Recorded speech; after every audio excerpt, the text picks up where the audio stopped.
Bonjour à tous et bienvenue sur cette nouvelle vidéo dans laquelle je vais vous présenter quelques petites positions adaptées aux débutants puisqu'elles vont mettre en scène des petites idées simples d'enfermement. Donc on va voir comment on peut pratiquer un enfermement et dans quelles conditions c'est possible.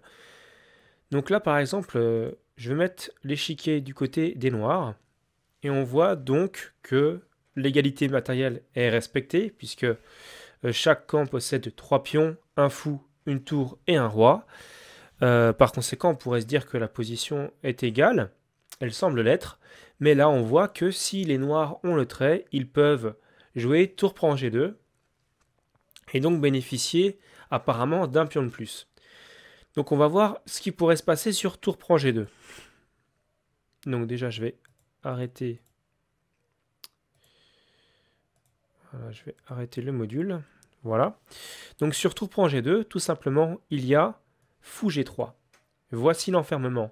On remarque que la tour ne peut plus sortir. Elle est coincée sur la case G2 puisque le fou la coince, tout simplement. Et donc je rappelle que le fou vaut 3 points, un pion vaut 1 point et une tour vaut 5 points. Donc c'est un peu dommage d'échanger une tour contre un fou et un pion. Et là, on va être obligé, puisque après fou G3, peu importe le coup que peuvent jouer les noirs, par exemple A5, eh bien, il y aura roi F1, et la tour devra s'échanger contre le fou G3 pour ne pas être simplement perdu. Voilà. Et donc, dans cette position, les blancs ont un avantage matériel.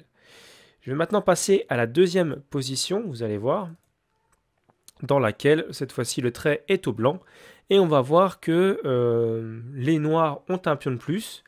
La dame peut récupérer ce pion en prenant en D4, mais ce serait une grave erreur et nous allons voir pourquoi. Sur dame prend D4, il y a tout simplement, alors décidément c'est embêtant ce module, donc sur dame prend D4, il y a C5, attaque la dame.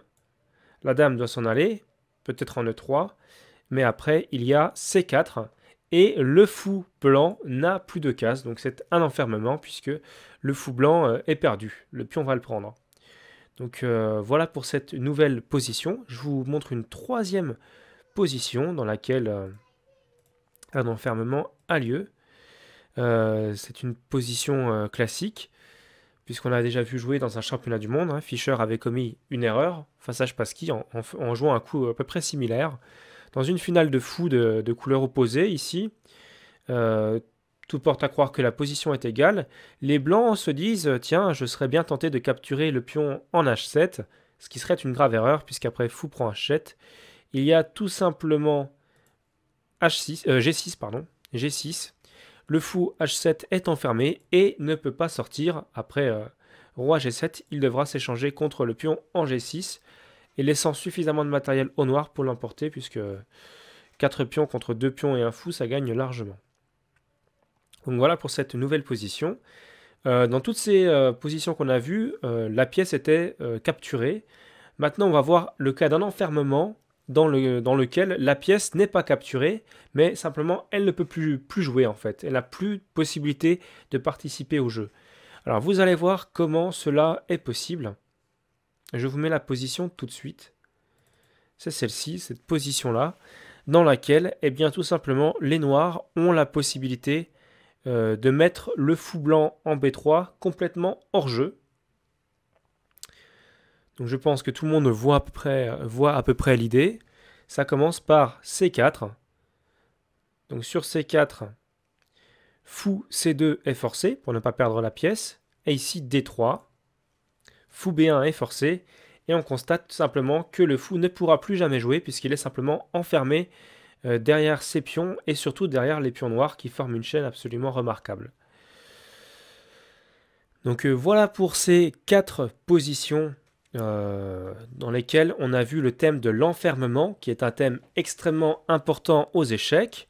Un thème particulièrement adapté pour les joueurs débutants. Je vais être obligé de vous montrer pas mal de choses, puisque j'ai décidé de faire aussi des vidéos pour vous, c'est-à-dire adapté vraiment aux joueurs qui débutent.